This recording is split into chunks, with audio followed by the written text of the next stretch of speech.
Hey guys, and welcome back. In today's video we're going to be talking tennis court surfaces, and in particular we're going to be comparing clay courts like this one to playing on grass courts. I'll be talking through the main differences along with some tips that will help you to perform better on both surfaces. So let's get into it.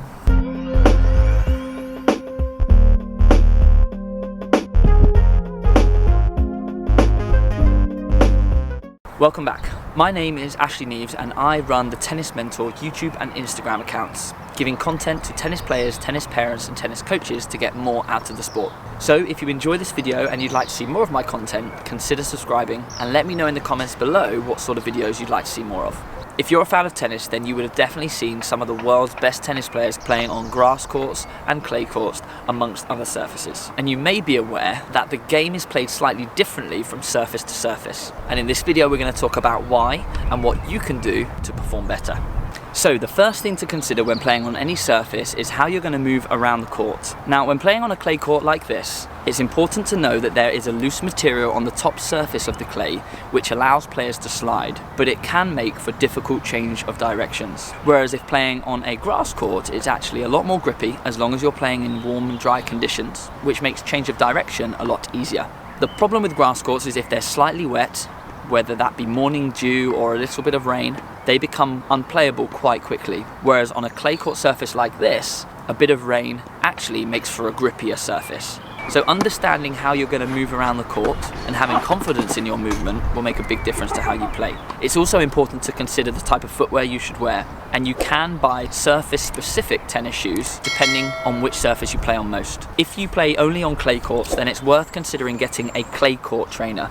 And this one here is one that I like to use, and as you can see, it's got this herringbone pattern at the bottom which allows for sliding. Okay, so if you were to play on a clay court a lot, then having a clay court shoe is a good option. If you play primarily on grass, it's worth investing in a grass court shoe, which, as you can see here, has a pimpled sole.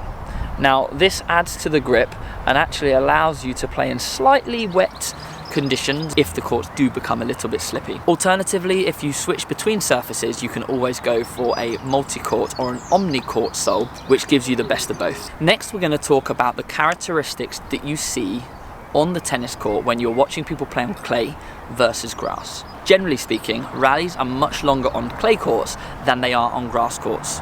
You'll also notice that on clay courts, players position themselves a lot further back behind the baseline compared to playing on a grass courts where they sit up a lot closer, taking the ball earlier. There are a few reasons for these characteristics. The first is the speed of the bounce. Now, clay courts are known to be a slow surface. When the ball hits the ground, the ball actually slows down a lot more than it does on a grass court. To be precise, if a ball is traveling at 67 miles per hour through the air on a clay court, when it bounces, it slows down to around 38 miles per hour. Whereas when hitting the same shot on a grass court, it only slows down to 45 miles per hour. Alongside the slower bounce on a clay court, the ball actually bounces higher on a clay court than it does on a grass court. So what you'll notice is when you see players playing on clay, the rallies are much longer because it's harder to hit a winner. With the ball bouncing slower and higher, it gives your opponent more time on the ball, therefore making it easier to retrieve the shots that you try to hit for winners. Players tend to sit a lot further back on the court to allow for that higher bounce, and you'll also notice people hit the ball a lot higher over the net to keep their opponent deep and push back behind the baseline. On the flip side of these things, on a grass court, with the ball bouncing faster and lower, you'll notice people moving a lot closer into the baseline to take the ball earlier. On a grass court, players tend to try to finish the point a lot earlier, as they know that if they hit the ball hard, their opponent's not going to have very much time to retrieve it or get into a good position to hit another good shot. Traditionally on grass courts, the serve and volley game was dominant on the grass. Players found that hitting a big serve and following in behind it to hit a volley made for points to be a lot shorter, and with the surface being so fast, much easier to put your volley away. Over the past years, grass courts have become a lot firmer, creating slightly higher bounces, and they've also become slightly slower, making them slightly more like a hard court. So nowadays you don't see quite as many players using the serve and volley tactic. So with all of these things being said, what do you need to consider as a tennis player playing on different surfaces? Now, we've already mentioned that when playing on a clay court, you should probably think about standing further back than you would on other surfaces because the ball is bouncing a lot higher. You'll have a lot more time on the ball, so it will give you the opportunity to have slightly bigger swings on a clay court as well.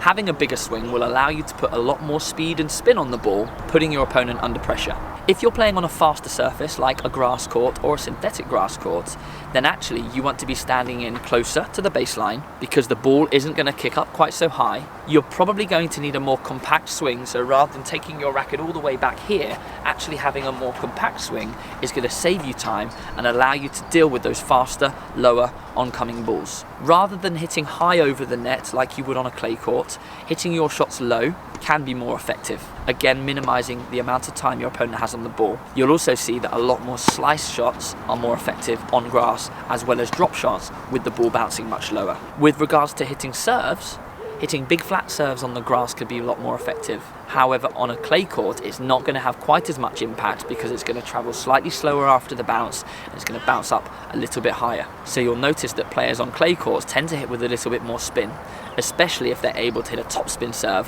which kicks up, forcing their opponent into an awkward position above shoulder height. So my top 3 tips for playing well on different surfaces is: number 1, think about your positioning. On a slower surface, you need to stand slightly further back.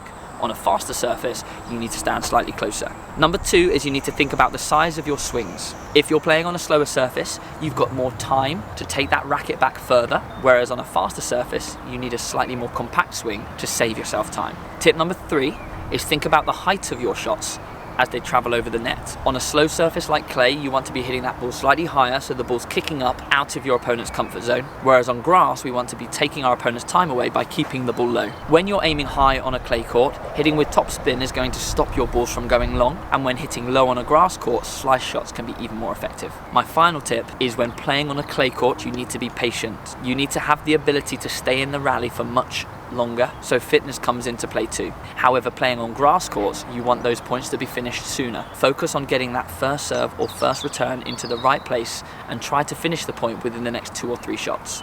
So there you go. They were just some of my tips about playing tennis on different surfaces. Let me know in the comments below what surface you play best on and if you found any other tips useful when changing surfaces. Good luck, I'll see you in the next video.